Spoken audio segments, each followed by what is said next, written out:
Story 1. I was 16 years old, going through the usual ups and downs of teenage life. My sister, who was 30, still lived at our parents' house, juggling part-time work and her pursuit of a college degree. She had always been there for me, spending more time with me than our busy parents ever could.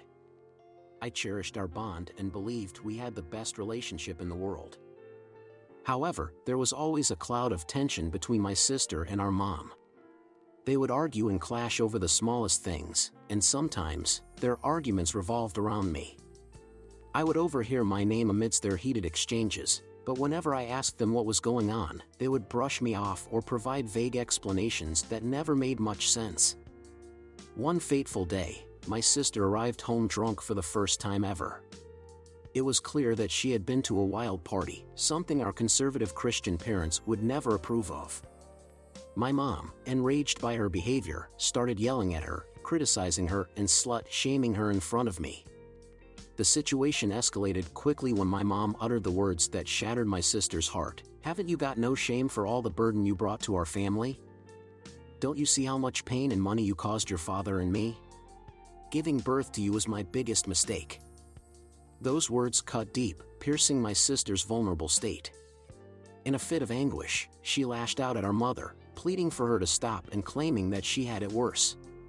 It was in that raw, emotional moment that my sister's facade crumbled, and she confessed something to me that I could hardly believe. With tears streaming down her face, she looked into my eyes and whispered, "I am your biological mother." The revelation hit me like a tidal wave, crashing over my previous understanding of our family dynamics. I stood there in shock, struggling to comprehend the weight of her words. She went on to explain how, when she was young and unprepared to raise a child, she had given birth to me. Our parents, aware of the situation, had made the difficult decision to raise me as their own. They created the story that my sister was my older sister, shielding me from the truth until this moment. As the truth settled in, a mix of emotions washed over me. I felt a strange sense of gratitude for my sister's sacrifice and love, but also a profound sadness that our lives had been built upon a foundation of secrecy. The arguments between my sister and our mom suddenly took on a new meaning, as the tension between them had always been rooted in this hidden truth. In the days that followed, my sister and I had countless conversations, piecing together the fragments of our shared past. It was bittersweet, discovering the depth of our connection but also grappling with the complexities of our family dynamics. Our parents, aware that the truth had been revealed, approached us with a mix of remorse, love, and the desire to rebuild trust. Though our world had been shaken, my sister and I grew closer than ever before. We became each other's confidants, supporting one another through the emotional turmoil that came with this newfound knowledge. Together, we navigated the uncharted waters of our transformed relationship, learning to redefine what it meant to be sisters and mother and daughter. In the end, our bond remained unbreakable, strengthened by the truth we now shared. It was a journey of healing, forgiveness, and understanding, as we embraced the complexities of our family story and worked towards a future filled with love and acceptance. Story 2. What's a beauty standard that you find actually unattractive? The common beauty standard around Asia is really weird to me. Skeletal, skinny, sickly pale, and timid. I've seen girls avoid eating, wear hats, masks, jackets, and pants in super hot weather to avoid sunlight, and cover their face in countless different skin creams. Most of them would be beautiful if they ate something and got some sun though. Doesn't help that family members make disparaging comments with even the slightest bit of weight gain or tanning. Scrawny stick women or gym-addicted dudes. I honestly find working muscles more attractive than bodybuilder muscles. What's the point of working out if you don't actually use your muscles anywhere but at the gym?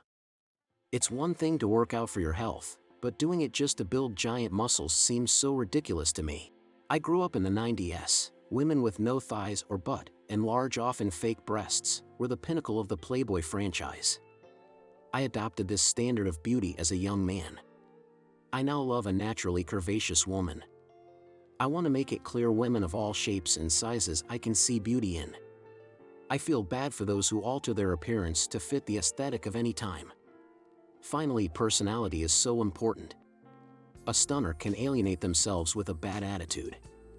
An average person can impress with a smile. Story 3. What is a profession that you have limitless respect for? Been one for a long time and I actually enjoy the work. The hardest was working in hospitals. Lots of healthcare places try and pay housekeeping and janitors as little as possible. Hospitals cannot run without good cleaning crews. Doctors and surgeons are not going to clean up after themselves. At one hospital, the head of infection control wanted to have environmental services, janitors, absorbed by her department. It would mean big pay increases. I'm reminded the ones really behind keeping infections from spreading and under control were the cleaning staff. Oh, and worked in a nursing home, cleaning staff cared more for the patients than a lot of medical staff. Wasn't uncommon that our team was the only friendly conversation the old people would have. Firefighters. I know they get paid different in other countries, but where I'm from they are very underpaid, some new recruits getting close to minimum wage. Most of them get to buy their own additional gear if they want to stay safe, 24-hour shifts. Life-threatening situations almost every time you're on shift. Saving lives and constantly running into the danger. Once they reach pension, most still choose to stay in work, since pension is also miserably small. Behavioral health workers. Especially those working in the inpatient emergency psychiatric setting. The emergency psychiatric facilities get, literally, all types of patients walking through the doors who are in vastly varying mental states. Some are experiencing a mental break for the first time, some are chronically seriously mentally ill. The ability to meet any patient where they are and get them to a stable state is endlessly admirable. The behavioral health workers I've known have an unbelievable capacity of patience, grace, and humility.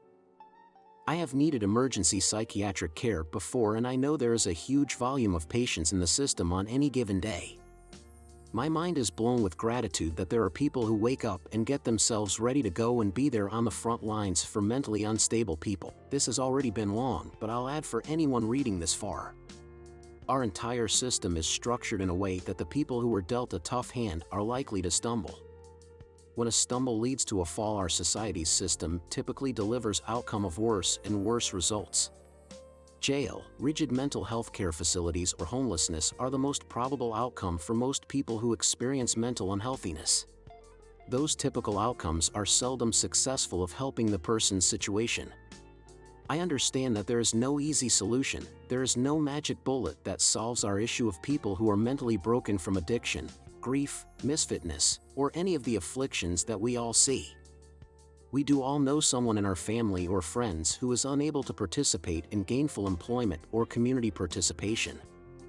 I hope our social services funds find a way to be more impactful for those who are struggling to find the normalcy that allows them to be a part of their community. Story 4. What things to expect when you hit 30. Your bad habits become more noticeable as you age. Don't stretch before you work out or have poor form when working out. Expect to hurt something. Don't work out. Expect your mobility and energy levels to drop. Don't have good posture. Expect back pain. Don't eat healthy. That belly is gonna grow and fast, and you'll feel lethargic. Don't maintain a good sleep schedule. You are gonna hate yourself all day. Stay up late drinking. That's a 3-day hangover, have fun. I think a lot of the stereotypical downsides of turning 30 are avoidable or at least delayed with a healthy lifestyle, but it's certainly a choice you've got to make. At a certain point you realize everyone is just faking it, and nobody cares about what you do nearly as much as you do. Once that happens, life gets a lot more relaxed. It's a lot less stressful talking to people when you don't care about their opinion of you and aren't trying to put on a mask to get their approval.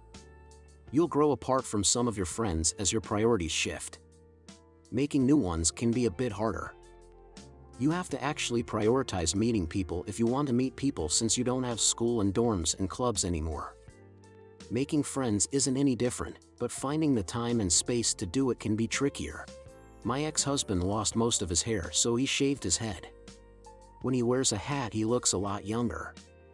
He got all offended when he asked some girls how old he looked while wearing a flat cap, and they told him he looked 50, he was 32. He was so upset he had to go find a baseball hat to wear. Please, like and comment this video, this will speed up the next series.